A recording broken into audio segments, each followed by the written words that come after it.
All right, YouTube, how you doing? Welcome back to the channel. It is Sunday. Happy Mother's Day to all of the moms out there. Mom, if you're watching this, I love you. Let's get a happy Mother's Day down in the comments. But it's Sunday, May 11th. We got two NBA playoff games to dive into in today's video. Like we always do, I'm going to dive into both of these games. I'm going to give you my prediction on the side. I'll give you my prediction on the total. We'll talk about any of the plays like player props that we like in the game as well. But as always, guys, keep an eye down on the pinned comment of this video. That'll take you to all of my final plays, so what I'm actually rolling with myself. If that does interest you, it's absolutely free down in the pinned comment. All right, YouTube, how you doing? Welcome back to the channel. I tell you guys I'm a dummy all the time. They don't suck. They've just been sucking. Get them down to -3 for more juice than Jose Canseco in his prime. Tell me you're new without telling me you're new. So don't go jumping down my throat in the comments, right? If you want to fade me, or if you do want to ride me, this still leaves a bad taste in my mouth, right? And remember, more chins, more wins. In terms of how we made out yesterday on Saturday, nice little positive night, a 2-1 night. Things are starting to heat up for us here in the NBA playoffs. We had the Celtics team total over, that cashes with ease. And then Cal Bridges, kind of sweaty, not kind of sweaty at the same time. He got close with his 12 points, which made it sweaty, I guess, but he really isn't asserting himself into that offense, which makes it not sweaty. Do you know what I mean? Our only loss being Brandon Podziemski, they're over 3.5 assists. I believe he finished with 2. And like I even said in yesterday's video, we had made money rolling with this play over and over again. I said, okay, now that it's minus money, right, with Steph out and all that, it's not plus money anymore. We may lay off of it.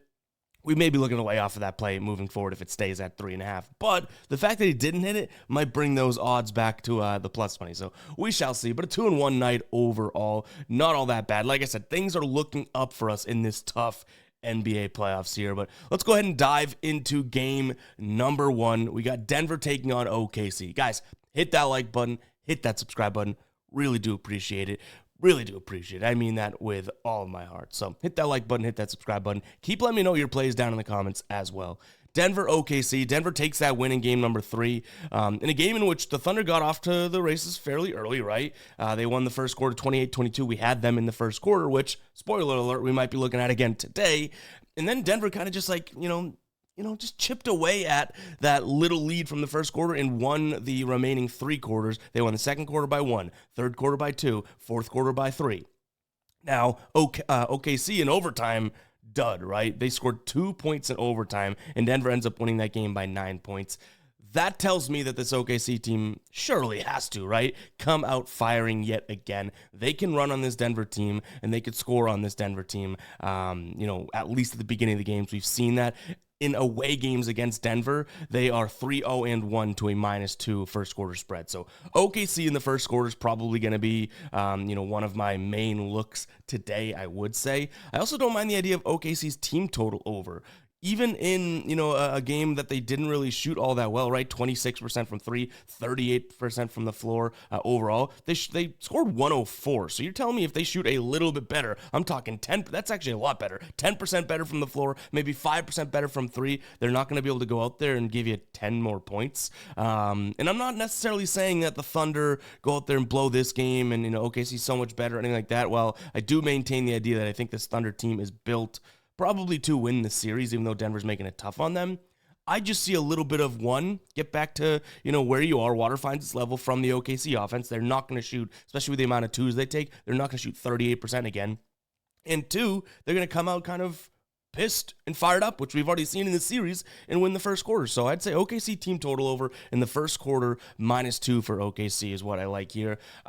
If I had a gun to my head and had to pick a side, I think I would say that OKC knocks this one back up at 2. -6 is not a big enough number to give the Nuggets, in my opinion. But what we've seen out of the Nuggets is that they'll play controlled basketball when they need to and make their shots count, right? And the fact that we saw Jokic with 20, Gordon with 22, Porter with 21, and then Murray with 27 actually in game number 3 there, shows that these guys can score as well. So I'm going to lean slightly towards the over.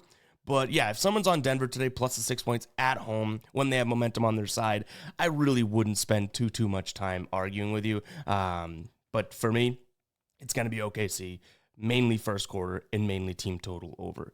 In terms of where we go from a player prop perspective, I want to keep an eye on this price. Michael Porter Jr. over 1.5 threes. Right now it's super juiced, but if this thing moves even to 2.5, which I'm sure we'll be able to get at 2.5 with alternate lines and whatnot, and we can get some good plus money value behind it, I don't necessarily mind that look. He's had at least 3 threes in, I want to say in 5 of 7 games against this OKC team.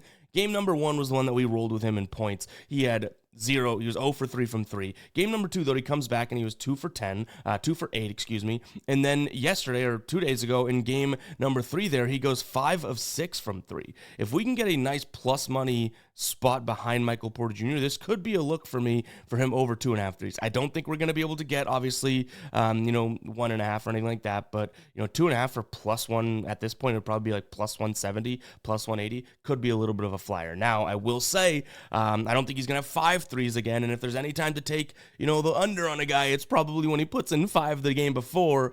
But to me, this OKC team is really clouding that paint and cramming that paint. I think Michael Porter Jr. is going to get plenty of opportunities.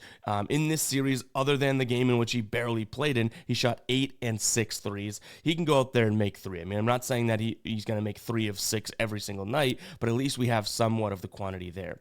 Other player props, I've kind of punted around looking at Jamal Murray in terms of his points plus assists, but it's funny. It's almost like he'll have a good scoring night and a good assist night, and then sometimes neither one of which cash. So it's not even like we can peg it as a good assist night for him or a good points night. It's like either Jamal Murray's going to have a good night where he hits his points plus assist line, or he's not. So he's a little dicey. And then the easy one would be taking a peek at Shea. 18 points last game. He shot 32% from the floor, only 60% from the line in 45 minutes. I think he comes with a little bit of vengeance today. So I would consider Shea as well, but it's always tough looking at a guy with a 31.5 line being like, you have to go out there and score 32 points to even hit your over when you don't even have the best numbers against your opponent here. Makes it a little tough, but again, you could tell some of my picks in this one are coming at it from an angle of like bounce back, little fire under your ass. You know what I mean?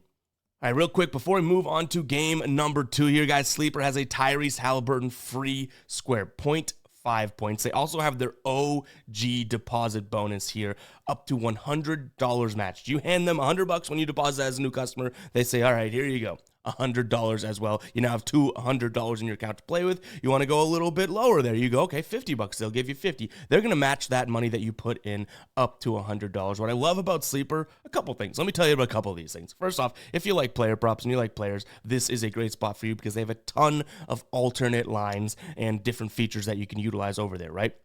The coolest thing about them, what makes them truly unique in my mind, is the dynamic payouts. Each and every square, like this Halliburton square, that you put into your entry will change the payout dynamically. They do not follow a fixed payout structure, making it really, really cool and really, really fun to play over on Sleeper. I love the interface. Like I said, they have more options, alternate lines, more squares available than a lot of the competitors. Go check it out, guys. I've been on Sleeper for almost 3 years now and haven't looked back. If it's available in your state and you're not on it, do not regret it. Take advantage of this offer and get that Halliburton free square. But like I said, they're dropping promos out the wazoo. So you're probably going to see a bunch of discounted squares on there already. 30% boost, 25% boost. Things are crazy over on Sleeper. No better time to jump in. That link will be down in the description as well as the pinned comment, or download and just use code GUYBOSTON when signing up. You'll get all the same goodies. Go ahead and check it out. Trust me.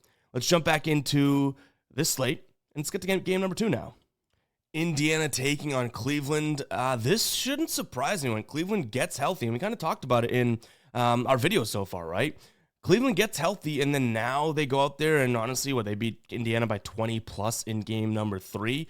This Cleveland team is healthy yet again. Garland's not on the injury report. Mobley's not on the injury report, so things should be good to go on their side of things, which should worry any Pacers fan or anyone that is betting on the Pacers, because this Cleveland team is very good. And now, had they not gone down 0-2 in this series, I don't think you would even sniff a -5 spread. So I'm going to lean towards Cleveland minus the 5 points.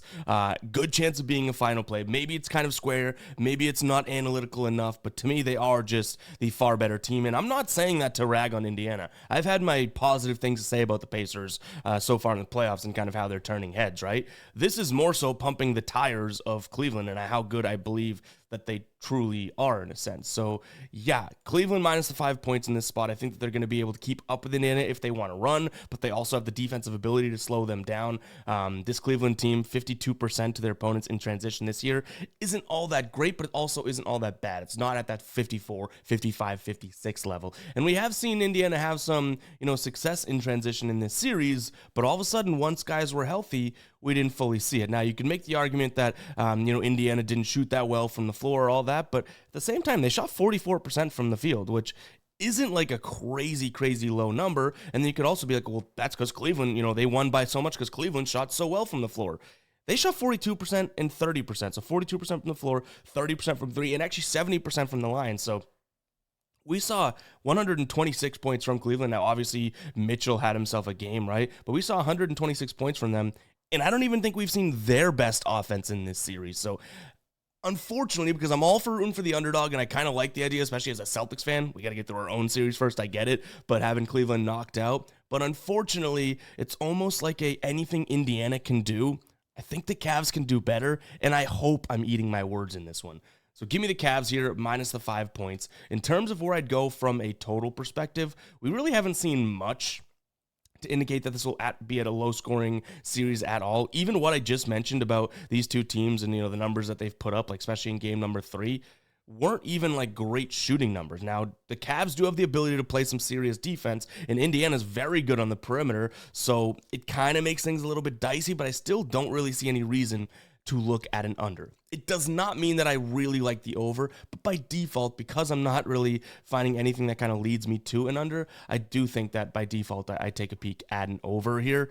But ultimately, I do think Cavs minus the 5 does have the best chance of being a final play today. And honestly, it's kind of a weird spot because it's the type of spot in which I hope I'm wrong, right? Like I'm sneaky rooting for this Indiana team, because I've even mentioned it on videos, right? I think this team has gotten no national praise for how good they actually are. I feel like people don't consider, Halliburton a true, I guess you could say, full-fledged type of stud, which I'm starting to believe that he fully is. Do you know what I mean? Even though they had a bad game 3. Like, this is an Indiana team that's just not getting the credit that they deserve. So I'm all for rooting for them. But we got to put our money where our mouth is. I think it's Cleveland today. From a player prop perspective, I am going to take a peek at Halliburton. I know we got the free square on Sleeper, but his actual points line at 17.5. I think you can get a 16.5 out there as well. This season, he rarely had back-to-back bad games. Now, he went on a couple stretches of, 2 or 3 games, but again, that was rare. I think his biggest streak this year, if I'm not mistaken, was like 3 games in a row in which he didn't have 18 points. So that's a good thing to note in my book, right? Because this guy should be able to go out there and bounce back after playing, 30 minutes? Yeah, 30 minutes, 2 of 8 from the floor, 4 points, you know what I mean? Not exactly his best. Obviously not playing the normal amount of minutes either with what's going on there, but to me, if he gets up and plays, 34 minutes, which they should want him to do. If we look at his last 20 games here, and we can get this because it's kind of what I'm looking for. Last 20 games when he plays 32 minutes, yeah, he's hit the over in 65% of those games. I think he will here again. Head-to-head against Cleveland, when he plays at least 32 minutes, 3 straight times he's hit over he's hit at least 18 points, 22, 21, and 19. And again, after a really bad game, I expect him to kind of come out. Now, there is the factor that, Cleveland's healthy and maybe the defense gets better. Mobley being down there helps, the guys on the perimeter be able to focus on the perimeter. That's all true, but I also don't think 18 points is that crazy for Halliburton to try and get to. Do you know what I mean? Anytime, again, when he's played what I would consider a substantial amount of minutes, he's been able to score. On the Cleveland side of things, again, I want to take a peek at Darius Garland. Wasn't thrilled with, how he played in the game back, but he had the quantity. He only played 25 minutes, so I'm glad we didn't end up rolling with him, but he shot 11 times from the floor, 7 threes. 15.5 points is not a high enough line for me to not like this. So I'm hoping that he feels okay. I'm hoping he's going to play enough minutes. I like Darius Garland here over 15.5 points. If you can get it at 14.5, I believe you can do that for, minus 120. This season, again, now he needs to play the minutes, but this season he hit that in 62 of 78 games. Come on now. Points plus assists could also be something of consideration. The problem with this one is that, is Mitchell going to absolutely dominate the ball and bring the ball up and whatnot, like we saw, especially with a hurt Garland? That's definitely a possibility. So I would say, points plus assists could be a look, but I'm a little weary that Garland might be a shooter today more than someone that facilitates the offense overall. But guys, this is going to wrap it up for today's show. Again, make sure to keep an eye on the pinned comment for all of the plays. Everything we talked about, anything that I actually roll with myself, I will put with the final plays over on the Guy Boston Sports site. If we add anything, I'll make sure to add a little blurb or post as to why we like that, so you at least know my reasoning and rationale. But that's going to wrap for me, guys. Go ahead and comment 14 if you made it this far into the video. Really do appreciate it. Again, happy Mother's Day to all of the moms out there. We'll catch you guys in the next one, right? Peace out.